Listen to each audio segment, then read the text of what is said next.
ஹரே சங்கரா ஜெய் ஜெய்சங்கரா. எல்லோரும் good morning, காலை வணக்கம். இன்றைக்கி ஃப்ரைடே, இன்றைக்கி வெள்ளிக்கிழமையா? ஸோ வெள்ளிக்கிழமை பார்த்தீங்கன்னா மாமி என்ன சமையல் பண்ணுறாங்கிறது உங்களுக்கு தெரியும். இருந்தாலும் மாமி சொல்லுவா, எல்லாம் நோட் பண்ணிக்கிறோம். வெள்ளிக்கிழமைங்கிறதுனால சாம்பார் வைக்கிறேன். சாம்பார், ஆமாம், முருங்கைக்காயும் மாங்காயும் போட்டு சாம்பார் வைக்கிறேன். முருங்கைக்காயும் மாங்காயும் போட்டு சாம்பார் வைக்கிறேன். ஆமாம், நறுக்கி வச்சுருக்கேன். மாங்காய், பச்சை மிளகாய் ஒன்று, கருவேப்பிலை, இந்த பக்கம் முருங்கைக்காய், இங்கே வந்து கடுகு, வெந்தயம், கட்டி பெருங்காயம் 3 வச்சுருக்கேன். இது கடுகை போட்டு கடுகு தாளித்தோம்னா வெந்தயத்தை போட்டு கேஸை சின்ன பண்ணிக்கோங்க. வெடிக்க ஆரம்பிச்சிட்டு கடுகு. நீங்கள் சொன்னேன் அந்த கடுகு என்ன சொன்னேன், அப்புறம் வந்து வேறு 2-3 என்ன பிண்டப் செய்யலாம் சொன்னேன்.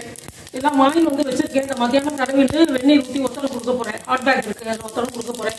ரொம்ப தேங்க்ஸ் நீங்களாம் சொன்னதுக்கு. ஏதோ எலக்ட்ரால் டிப்ஸ் ஏதோ பவுடர் வாங்க சொன்னேன், அதுவும் வாங்கி வந்திருக்காரு மாமா. பவுடர் இல்லையா? அது என்ன கரெக்டாக ஸ்பெல் பண்ணால் தான் எனக்கு கடையில் போய் வாங்க முடியும். ஆமாம், அது வாங்கின்னு வரேன். நான் எழுதி தரேன், அது வாங்கிட்டு வரேன் மாமா. அப்புறம் எல்லோரும் கொஞ்சம் பார்த்து சப்ஸ்கிரைப் பண்ணுங்க. நானும் டாக்டர்கிட்டலாம் போகிறதுக்கு சௌகரியமாக இருக்கும். அதுதான் டாக்டர் வந்து ஆப்ரேஷன் தான் பண்ணணுங்கிறார். பார்க்கலாம், கடவுள் சாதாரணமாகவே சரி பண்ணிட்டாருன்னா ரொம்ப நல்லது. மாங்காய் போடுறேன், கருவேப்பிலை போடுறேன், பச்சை மிளகாயும் போடுறேன். கொஞ்சம் லைட்டாக வதங்கினதுக்கப்புறம்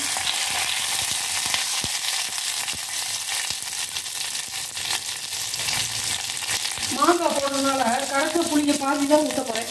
மாங்காய் வேறு புளிப்பாக இருக்கும், அதனால் கரைச்ச புளியில் பாதியை ஊற்றிட்டு வேணும்னா ஊற்றுவேன்.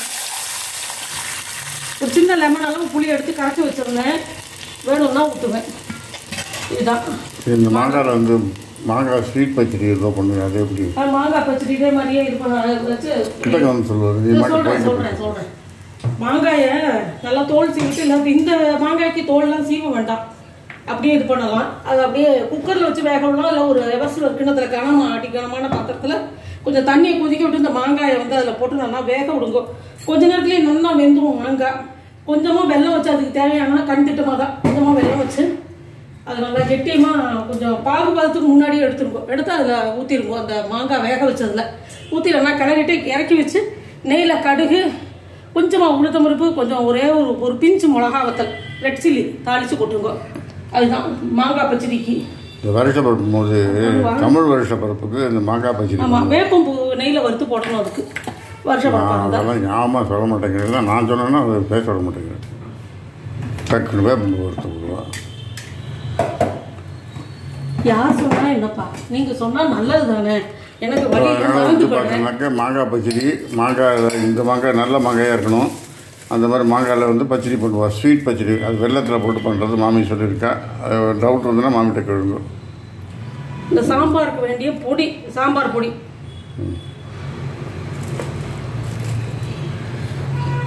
3 ஸ்பூன் போடுறேன். ஆமாம், அதில் வந்து பார்த்தீங்கன்னா கீத்து மாங்காய் பண்ணலாம். அப்புறம் பார்த்தீங்கன்னா மாங்காய் போட்டு சாம்பார் பண்ணலாம். மாங்காய் போட்டு வெச்ச குழம்பு பண்ணலாம். மாங்காய் போட்டு நம்ம வந்து பச்சடி, ஸ்வீட் பச்சடி பண்ணலாம். இந்த மாதிரி நிறைய ஐட்டம்ஸ் இருக்குது மாங்காயில் பண்ணுறது.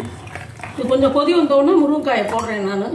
அது ஒவ்வொன்றும் செய்கிற போது மாமியை விட்டு காமிக்க சொல்கிறேன், எப்படி செய்கிறாங்கிறத செய்முறை சொல்லுவாள். நீங்கள் எல்லோரும் நோட் பண்ணிக்கோங்க. மாங்காய் சீசனில் அதெல்லாம் செய்யலாம். இப்போ கிடைச்சது ஏதோ கொஞ்சம் கம்மி விலையில் தெரிஞ்சவா கொடுத்தா சரி. அது தேங்காய், மாங்காய், பட்டாணி, சுண்டல் நம்ம பண்ணுறோம் இல்லையா?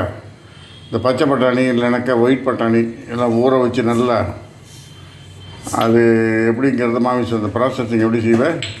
வேக வச்சுட்டு ப்ரெஷர் பேனில் வேக வச்சுட்டு ஒரு நாள் ஊற வைக்கணும். முதல் நாள் நைட்டு ஊற வச்சிடணும். தண்ணியை நல்லா எடுத்துட்டு கொஞ்சம் முளை விடுற அளவுக்கு கொஞ்சம் வச்சேன்னா அது நல்லா முளை கட்டிக்கும். அதை எடுத்து ப்ரெஷர் பேனில் வச்சு கொஞ்சமாக உப்பு போட்டு வேக வச்சுருங்க. நல்லா 2 விசில் வந்தோடனே சிம்மில் வைங்க ப்ரெஷர் பேனை. திருப்பி ஒரு 2 விசில் இது சிம்லேயே வச்சு 2 விசில் விட்டேன்னா எடுத்து நீங்கள் வடிகட்டிட்டு கடுகு, உளுத்தம்பருப்பு, மிளகா வத்தல், கொஞ்சமாக காரப்பொடி, தேவையான அளவு உப்பு அது போட்டுட்டு நல்லா பரட்டிடுவோம். அப்படி இல்லையா, நம்ம சாம்பார் பொடிக்கு வச்சுட்டு இருக்கோம் இல்லையா, கறி பொடிக்கு, கத்திரிக்காய் கறிக்கலாம், கொத்தமல்லி வர, கடலைப்பருப்பு, மிளகா வத்தல், பெருங்காயம், கொஞ்சம் கசகசா போட்டு அரைச்சி வச்சுட்டு இருக்கோம். அதை கூட இந்த சுண்டலுக்கு போடலாம். பிரமாதமாக இருக்கும் சுண்டல். அதுவும் செய்யுங்க. தேங்காய் மாங்காய் பட்டாணி சுண்டல் பார்த்தீங்கன்னாக்கா இந்த மாதிரி செஞ்சு வச்சுக்கலாம். அது அடிக்கடி இந்த மாதிரி பருப்பு வகைகள்லாம் சேர்த்துக்கோங்க. அது என்னென்ன பட்டாணி நம்ம பண்ணுறோமோ நவராத்திரிக்கு சின்ன குத்துக்கல்ல பயிறு, அப்புறம் வந்து பட்டாணி, சொல்லுங்கள், காராமணி, அதெல்லாம். ஸோ இதெல்லாமே நவராத்திரி போது நிறைய பண்ணக்கூடிய சுண்டல் வகைகள். இதெல்லாமே நம்ம வந்து வாரத்துக்கு ஒரு தடவை 15 நாளைக்கு ஒரு 2 தடவை சேர்த்துக்கலாம். அதே தவிர நவதானியங்கள் இருக்குங்க, நவதானியங்கள் உடம்புக்கு ரொம்ப நல்லது. அப்புறம் அது வந்து எப்படி செய்யணுங்கிறத நான் நவதானியங்களில் ஒரு தடவை செஞ்சு காமிக்க சொல்கிறேன் மாமி விட்டு. இந்த பாருங்க கொதிக்கிறது. இது முருங்காயை போடுறேன். முருங்காயை போட்டு அது வேகட்டும். வெந்தோன்னு அடுத்து பருப்பு எப்படி எப்போ போடணும் என்னங்கிறத நான் சொல்கிறேன் உங்களுக்கு. என்ன தொட்டுக்க கறி பண்ண போகிறேங்கிறத கொஞ்சம் நேரத்தில் சொல்கிறேன் உங்களுக்கு. சாம்பார் பருப்பு போட்டுவிட்டேன். நீங்கள் கொஞ்சம் வேலையாக இருந்ததுனால முருங்காய், தானு, மாங்காய் எல்லாம் வெந்துடுத்து. வெந்ததுக்கப்புறம் பருப்பை போட்டு கொத்தமல்லி தழை நிறையா போட்டு ஆஃப் பண்ணியிருக்கேன். எடுத்து இப்போ இதுலேருந்து இதில் ஷிஃப்டிங் பண்ணிடுவேன் சாம்பாரை. அது ஏன் குழம்பு கிணத்துல ஏன் வைக்கப்படாதா? அது வந்து அலுமினியம் கிண்ணம் தானே, அது இட்டாலியம் அலுமினியம் கிண்ணம் தானே, நுரைச்சி போய்டும் அதுலேயே இருந்ததுன்னா சாம்பார். அதனால் நீங்கள் இது மாதிரி வாங்கினீங்கன்னா அது மாதிரி வைக்க வேண்டாம். சாம்பார் ரெடி. இது தொட்டுக்கிறதுக்கு என்ன பண்ண போகிறேன்? வாழைக்காய் வதக்கல் கறி பண்ணுறேன். வாழைக்காய் வதக்கல்.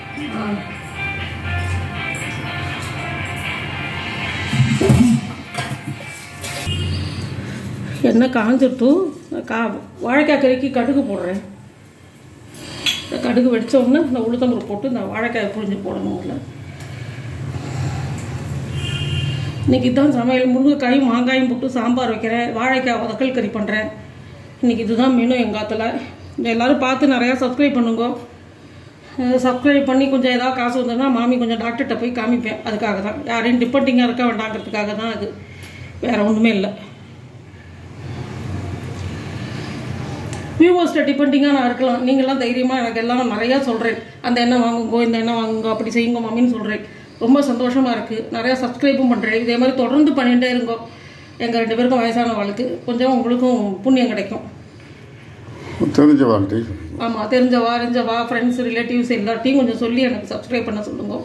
நான் என்ன செய்கிறேனோ அதை உங்களுக்கு காமிக்கிறேன். இந்த புதுசாக அவள்லாம் செய்கிறதெல்லாம் எனக்கு தெரியும். ஆனால் இப்போ கொஞ்சம் உடல்நல சரியில்லாதனால நார்மலாக என்ன சமையல் பண்ணுறேனோ அதை தான் காமிக்கிறேன் உங்களுக்கு.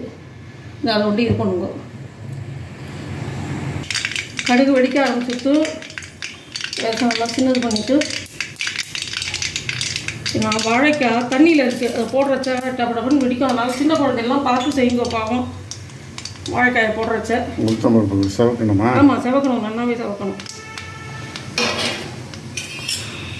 வடி வைக்கக்கூடாதா? வடி வைக்கலாம், அதனால் ஒன்றும் இல்லை. சரி அப்படியே எடுத்து போட்டுக்கலாமே அப்படின்னு நினச்சி விட்டேன் நான்.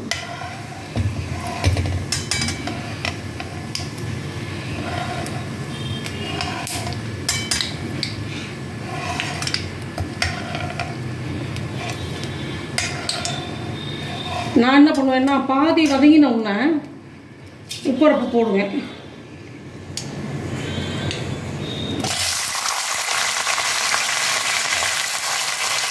ஒரு வீடியோ எடுக்கிறார் பாவம், அவர் மேலே தெரிச்சுச்சுன்னா என்ன?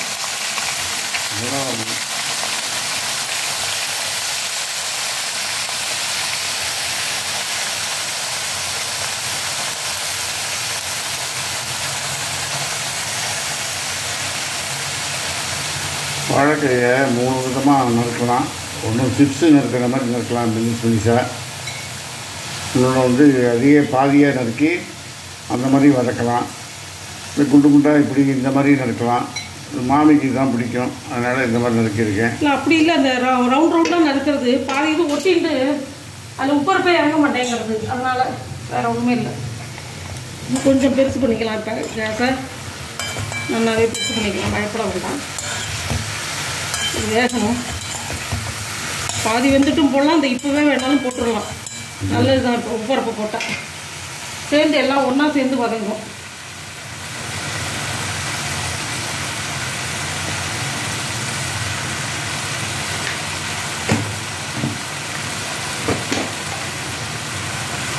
இது மாதிரி ஒரு மெத்தடு. அப்புறம் பாதி வதங்கினதுக்கப்புறம் காரப்பொடி, தனி மிளகாய் தூள், என்னென்ன போடணும்? உப்பு, காரப்பொடி, காரம், இந்த பெருங்காயம். வெங்காயம் போடணுமா? இப்போ கொஞ்சம் போட்டுட்டு அப்புறம் கடைசியாக இறக்கிறதுக்கு முன்னாடி கொஞ்சம் போடணும். இனிமேல் இது வதக்க வேண்டியது தான். அப்புறம் காமிக்கலாமா? வதங்கினதுக்கப்புறம் காமிக்கலாம். முருங்கைக்காய் மாங்காய் போட்டு சாம்பார், வாழைக்காய் வதக்கல் ரெடியாக இருக்குது. எல்லோரும் சாப்பிட வாங்கோ. தவிர வந்து டாங்கர் பச்சடி பண்ணுவோம். அது வந்து உங்களுக்கு தெரியும் எப்படி பண்ணுறோங்கிறது. டாங்கர் பச்சடி உளுத்த மாவை நல்லா அரைச்சிட்டு பவுடர் பண்ணி அதில் கொஞ்சம் ஜீரகம் அந்த இது வச்சு உப்பு போட்டு நல்லா கரைச்சிட்டு தயிர் கெட்டி தயிராக ஊற்றி நல்லா கரைச்சிக்கணும். இழுப்பக்கரண்டியில் கொஞ்சம் நல்லெண்ணெய் விட்டு கொஞ்சம் கடுகு ஒரே ஒரு பிஞ்சு மிளகா வத்தல் தாளித்து அதில் கொட்டணும். அவ்வளோதான் டாங்கர் பச்சடிக்கு. ஸோ அதுதான் இன்றைக்கி சமையல் பண்ணியிருக்கா. இதுக்கு இப்போ கொத்தமல்லி இது இப்போ பொடி பண்ணி இப்போ வச்சுருக்கா தயிர் சாத்துக்கு. அப்புறம் வேறு நெல்லிக்காய் ஊழாக இருக்குது புதுசாக போட்டது. ஸோ இதுதான் இன்றைக்கி எங்கள் சமையல். எல்லாம் செஞ்சு பாருங்கள். செஞ்சு பார்த்து ஏதாவது டவுட் இருந்தால் மாமிகிட்ட கேளுங்கோ. லைக் பண்ணுங்க, ஷேர் பண்ணுங்க, விடாமல் சப்ஸ்கிரைப் பண்ணுங்க. Thank you very much. பாய்.